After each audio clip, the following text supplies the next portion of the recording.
ശബരിമലയിൽ വിധി പിന്നീട്.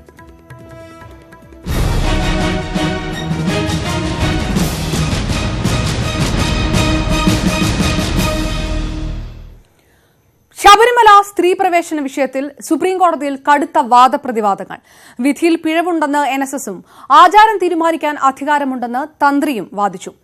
വിധി പുനഃപരിശോധിക്കേണ്ടതില്ലെന്ന് സർക്കാർ നിലപാട് അറിയിച്ചപ്പോൾ സ്ത്രീ പ്രവേശനം അനുവദിക്കാമെന്നറിയിച്ച ദേവസ്വം ബോർഡ് മലക്കം മറിഞ്ഞു. ഇത് ജസ്റ്റിസ് ഇന്ദു മൽഹോത്ര ചോദ്യം ചെയ്തു. വാദങ്ങൾ എഴുതി നൽകാൻ ഹർജിക്കാർക്ക് 7 ദിവസത്തെ സമയം അനുവദിച്ച ഹർജികൾ വിധി പറയാൻ മാറ്റി.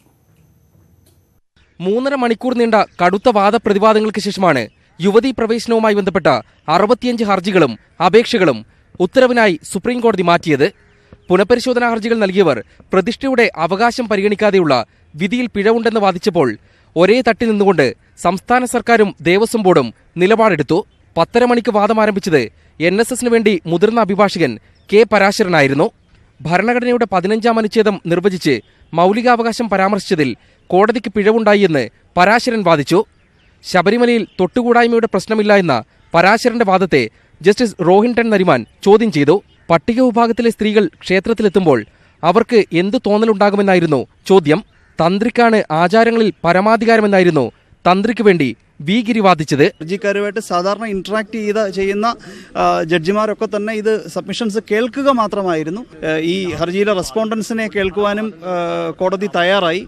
അപ്പോൾ പൊതുവെ റിവ്യൂ ഹർജിക്ക് സാധ്യതകൾ കുറവാണ് എന്നുള്ള ഒരു നിഗമനത്തിലാണ് ഇപ്പോൾ എത്താൻ കഴിയുന്നത്. ഹർജിക്കാർക്ക് വേണ്ടി 11 അഭിഭാഷകർ നടത്തിയ വാദങ്ങൾക്ക് ശേഷം വിധി പുനഃപരിശോധിക്കേണ്ടതില്ലെന്ന് സർക്കാർ കോടതിയെ അറിയിച്ചു. ക്രമസമാധാന പ്രശ്നങ്ങൾ വിധി പുനഃപരിശോധിക്കാൻ തക്ക കാരണമല്ല. സമാധാനം പുലരും. സ്ത്രീ പ്രവേശനം അനുവദിക്കാമെന്ന് ദേവസ്വം ബോർഡ് നിലപാടറിയിച്ചതോടെ ജസ്റ്റിസ് ഇന്ദു മൽഹോത്ര ഇടപെട്ട് നിലപാട് മാറ്റിയോ എന്ന ചോദ്യം ഉന്നയിച്ചു. സുപ്രീംകോടതി വിധിയെ മാനിക്കുന്നുവെന്നായിരുന്നു ദേവസ്വം ബോർഡ് അഭിഭാഷകൻ രാകേഷ് ദ്വിവേദി നൽകിയ കാരണം. ആർത്തവമില്ലാതെ മനുഷ്യകുലത്തിന് നിലനിൽപ്പില്ല. തന്ത്രി ശുദ്ധിക്രിയ നടത്തിയതിനെതിരെ കനകദുർഗയും ബിന്ദുവും നൽകിയ ഹർജിയിൽ വാദത്തിനും കോടതി അവസരം നൽകി. പുനഃപരിശോധനാ ഹർജി, റിട്ട് ഹർജി, കോടതിയലക്ഷ്യ ഹർജി തുടങ്ങി എല്ലാ വിഷയങ്ങളിലും വാദം കേട്ട ശേഷമാണ് ഹർജികൾ ഉത്തരവിനായി മാറ്റിയത്. 7 ദിവസത്തിനകം അഭിഭാഷകർക്ക് വാദങ്ങൾ എഴുതി നൽകാം. അതായത് ഒരാഴ്ചയ്ക്ക് ശേഷം വിധി പുനഃപരിശോധിക്കുമോ ഇല്ലയോ എന്നതിൽ സുപ്രീംകോടതിയുടെ തീരുമാനമുണ്ടാകും. ഫെബ്രുവരി 12-ന് കുംഭമാസ പൂജയ്ക്ക് നട തുറക്കും മുമ്പ് ഉത്തരവുണ്ടാകില്ല. സുപ്രീംകോടതിയിൽ നിന്നും ക്യാമറാമാൻമാരായ ബിനു ബേസിലിനും KP ധനേഷിനുമൊപ്പം M. ഉണ്ണികൃഷ്ണൻ, ന്യൂസ് 18.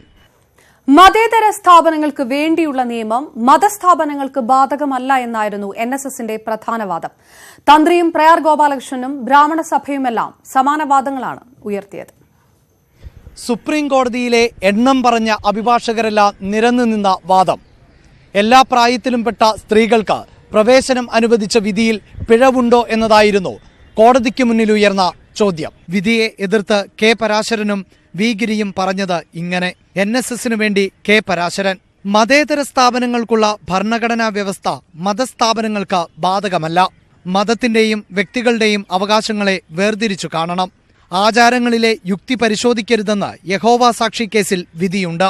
യുവതികൾക്ക് പ്രവേശനം അനുവദിക്കാത്തത് തൊട്ടുകൂടായ്മയല്ല. തന്ത്രിക്കു വേണ്ടി വി. ഗിരി: വിഗ്രഹത്തിന്റെ അവകാശങ്ങളുമായി ബന്ധപ്പെട്ടാണ് യുവതികൾക്ക് നിയന്ത്രണം. തന്ത്രിയാണ് പ്രതിഷ്ഠയുടെ രക്ഷാധികാരി. പ്രതിഷ്ഠ നൈഷ്ഠിക ബ്രഹ്മചാരിയുടേത്.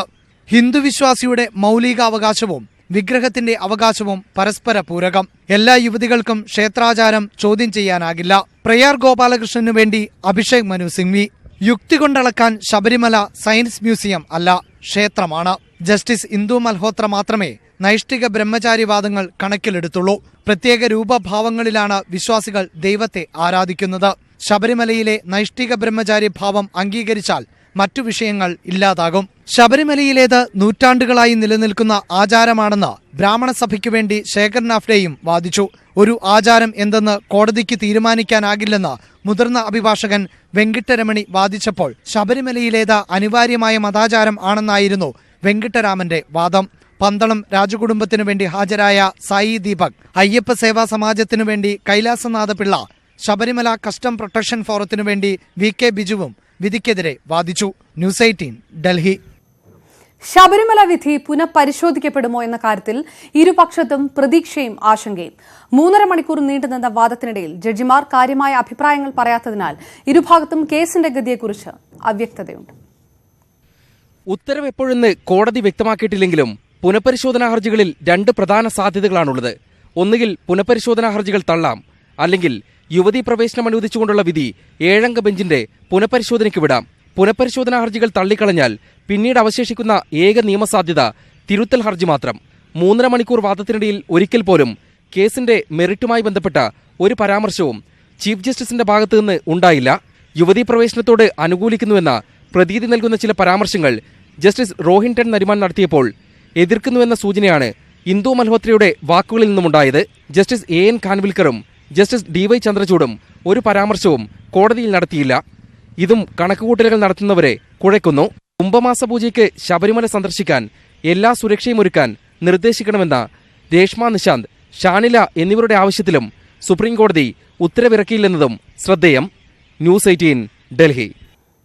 സർക്കാരിനൊപ്പം ഉറച്ചുനിന്നുള്ള ദേവസ്വം ബോർഡിന്റെ നിലപാട് മാറ്റമാണ് ഇന്നത്തെ സുപ്രീംകോടതി നടപടികളിൽ ഏറെ ശ്രദ്ധേയമായത്. 51 പേരുടെ പട്ടിക നൽകി പ്രതിരോധത്തിലായ സർക്കാർ സ്ത്രീകൾ ദർശനം നടത്തിയതിനെപ്പറ്റി പരാമർശിച്ചില്ല.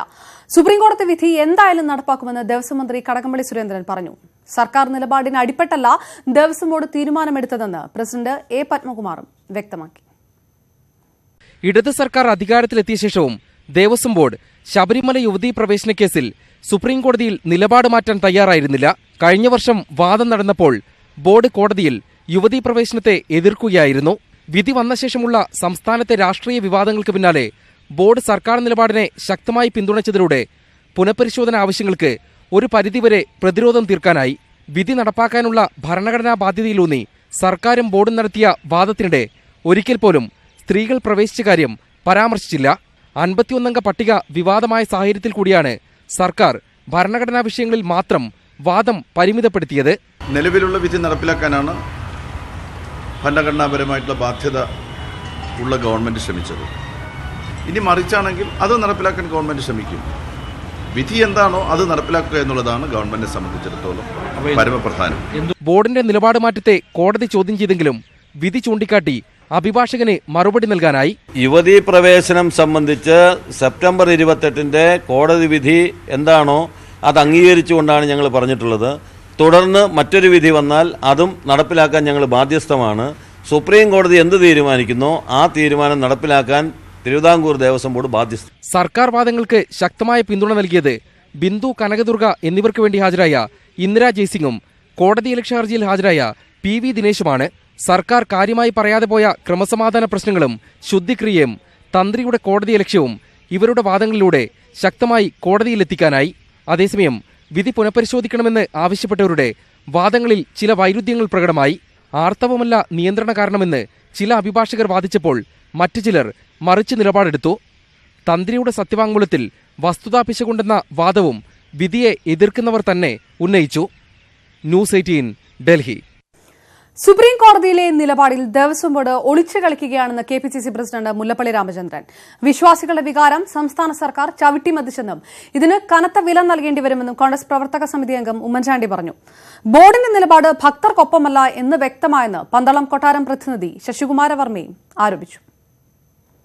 സുപ്രീം കോടതിയിൽ തിരുവിതാംകൂർ ദേവസ്വം ബോർഡിന്റെ നിലപാടിനെതിരെ രൂക്ഷ വിമർശനവുമായി KPCC പ്രസിഡന്റ് മുല്ലപ്പള്ളി രാമചന്ദ്രൻ രംഗത്തെത്തി. ദേവസ്വം ബോർഡ് നോക്കുകുത്തിയായി മാറിയിരിക്കുകയാണെന്ന് മുല്ലപ്പള്ളി ആരോപിച്ചു. ദേവസ്വം ബോർഡ് ഇതപര്യന്തമെടുത്ത നിലപാടിന് ഘടകവിരുദ്ധമായ നിലപാടാണ് ഇന്നെടുത്തിരിക്കുന്നത്. അപ്പം ദേവസ്വം ബോർഡ് എന്ന് പറയുന്നത് ഒരു നോക്കുകുത്തിയായി മാറിയിരിക്കുന്നു. മുഖ്യമന്ത്രി പറയുന്നതിനനുസരിച്ച് ചരിക്കുന്ന തരത്തിൽ അത് മാറിയിരിക്കുന്നു. ഇത് ഒരു ഒളിച്ചുകളിയാണ്. എവിടെയെങ്കിലും ഇരുന്ന് കണ്ണുരുട്ടിയാൽ മാറ്റേണ്ടതല്ല ദേവസ്വം ബോർഡ് നിലപാടെന്നും ബോർഡ് ഭക്തർക്കൊപ്പമല്ലെന്ന് വ്യക്തമായെന്നും പന്തളം കൊട്ടാരം പ്രതിനിധി ശശികുമാര വർമ്മ പറഞ്ഞു. കേരളത്തിലെ സർക്കാരും ദേവസ്വം ബോർഡും ഭക്തജനങ്ങളോടൊപ്പമല്ല എന്നുള്ള കാര്യം വ്യക്തമാക്കിക്കൊണ്ടുള്ള ഒരു സമീപനമാണ് അവർ സ്വീകരിച്ചിരിക്കുന്നത്. ദേവസ്വം ബോർഡിന്റെ വ്യക്തിത്വമില്ലായ്മയാണ് സുപ്രീം കോടതിയിൽ കണ്ടതെന്നായിരുന്നു ദേവസ്വം മുൻ പ്രസിഡന്റ് പ്രയാർ ഗോപാലകൃഷ്ണന്റെ ആരോപണം. News desk, news 18. പ്രളയ സെസ് പിരിവ് ലോക്സഭാ തെരഞ്ഞെടുപ്പിന് ശേഷം മാത്രം. സാമ്പത്തിക വർഷാരംഭം മുതൽ പ്രളയ സെസ് പിരിക്കില്ലെന്ന് ധനമന്ത്രി തോമസ് ഐസക് നിയമസഭയിൽ പറഞ്ഞു. ബജറ്റ് ചർച്ചയുടെ മറുപടിയിലാണ് ധനമന്ത്രിയുടെ പ്രഖ്യാപനം. ഇടുക്കി ജില്ലയ്ക്ക് 5000 കോടി രൂപയുടെ പ്രത്യേക പാക്കേജും ആഭ്യന്തര വിമാന സർവീസുകളിലെ ഇന്ധന നികുതിയിൽ കുറവും പ്രഖ്യാപിച്ചു.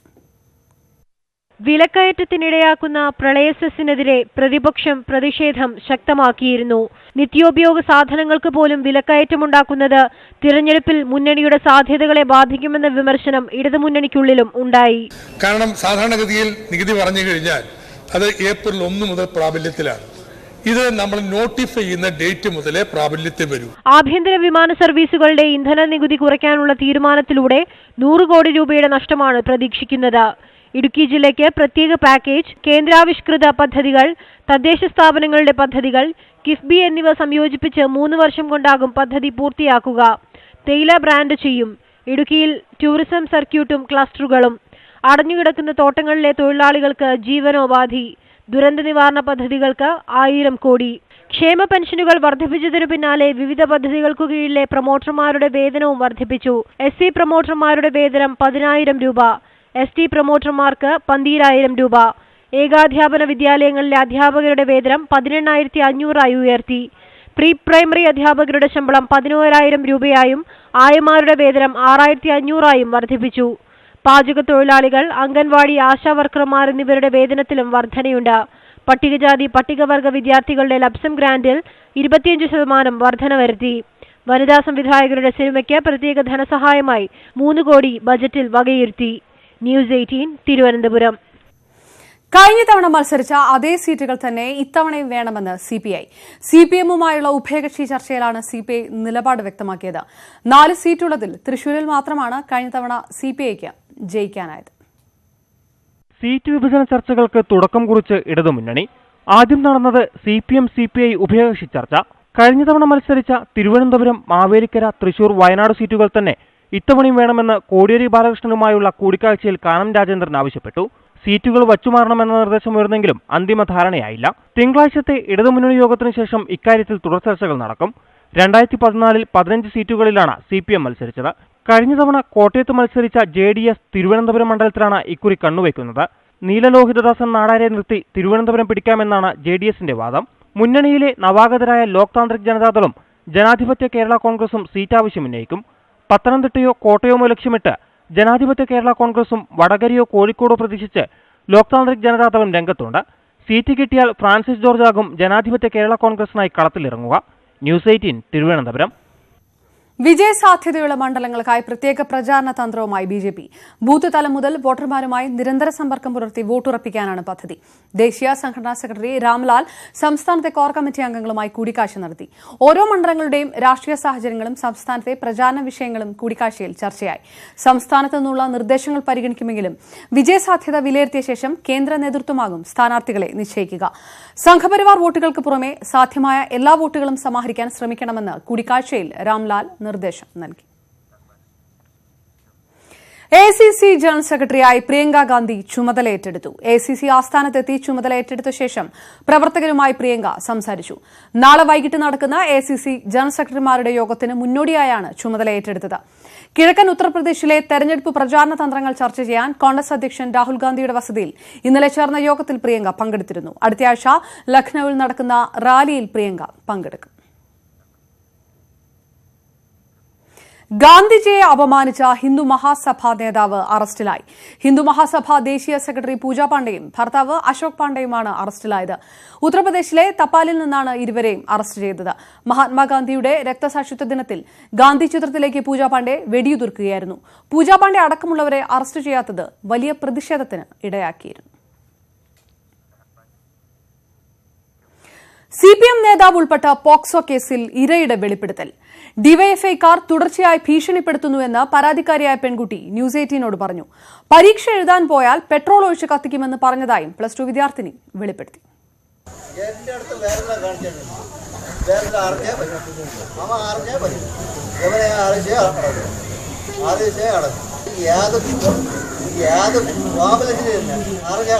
പ്രായപൂർത്തിയാകാത്ത പെൺകുട്ടിയെ പീഡിപ്പിച്ച കേസിലെ പ്രതിയായ CPM നേതാവിന്റെ അനുയായികൾ രാത്രിയിൽ വീട്ടിലെത്തി പെൺകുട്ടിയെ ഭീഷണിപ്പെടുത്തുന്നതിന്റെ ദൃശ്യങ്ങളാണ് ഇത്.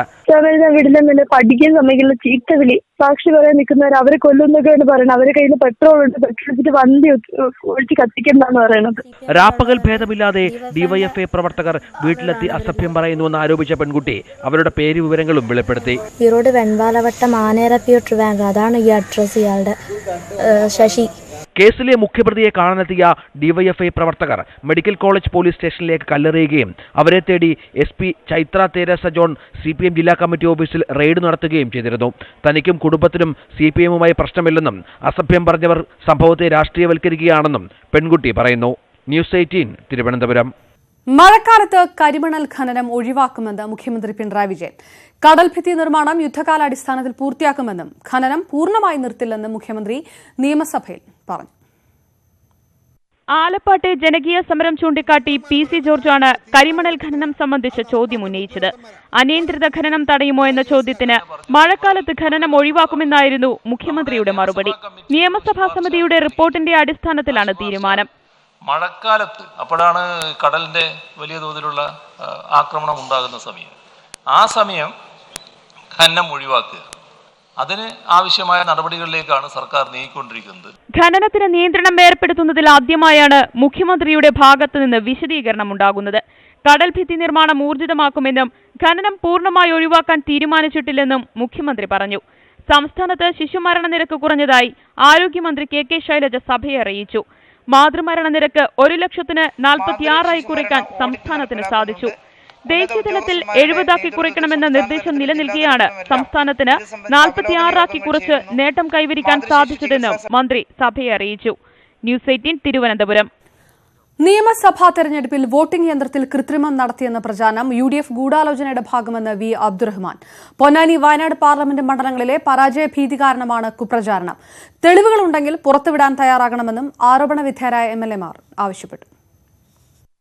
2016 നിയമസഭാ തെരഞ്ഞെടുപ്പിൽ മലപ്പുറം ജില്ലയിലെ ഒരു കോൺഗ്രസ് സ്ഥാനാർത്ഥിയും ഒരു മുസ്ലിം ലീഗ് സ്ഥാനാർത്ഥിയും പരാജയപ്പെട്ടത് വോട്ടിംഗ് യന്ത്രത്തിൽ കൃത്രിമം നടന്നതിനാലാണെന്ന ആരോപണം സോഷ്യൽ മീഡിയയിൽ ചർച്ചയായിരുന്നു. പരാതി ലഭിച്ചതോടെ ആരോപണത്തിന്റെ നിജസ്ഥിതി അന്വേഷിക്കാൻ ചീഫ് ഇലക്ടറൽ ഓഫീസർ ഉത്തരവിട്ടു. ഈ സാഹചര്യത്തിലാണ് വിശദീകരണവുമായി ആരോപണ വിധേയരായ MLAമാർ രംഗത്തെത്തിയത്. സിറ്റിംഗ് സീറ്റുകൾ നഷ്ടമായതു മുതൽ ചിലർ കുപ്രചരണം നടത്തുകയാണെന്നും ആരോപണങ്ങൾക്ക് പിന്നിൽ UDF ഗൂഢാലോചനയുണ്ടെന്നും V. അബ്ദുറഹ്മാനും PV അൻവറും ആരോപിച്ചു.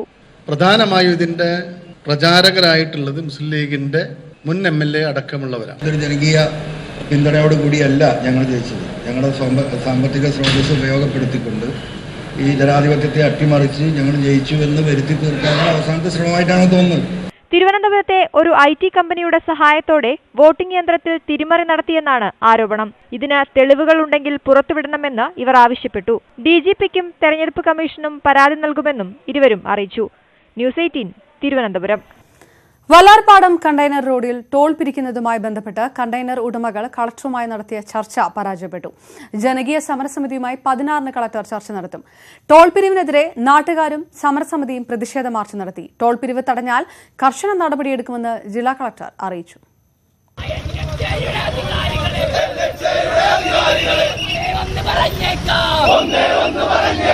കണ്ടെയ്നർ റോഡിലെ വാഹനങ്ങൾക്ക് ടോൾ പിരിവ് നൽകുന്നതിൽ ഇളവ് നൽകണം, സർവീസ് റോഡിന്റെ പണി എന്ന് പൂർത്തിയാക്കാൻ കഴിയുമെന്ന് കൃത്യമായി അറിയിക്കണം തുടങ്ങിയ ആവശ്യങ്ങൾ ഉന്നയിച്ചാണ് നാട്ടുകാരും സമരസമിതിയും പ്രതിഷേധ മാർച്ച് നടത്തിയത്.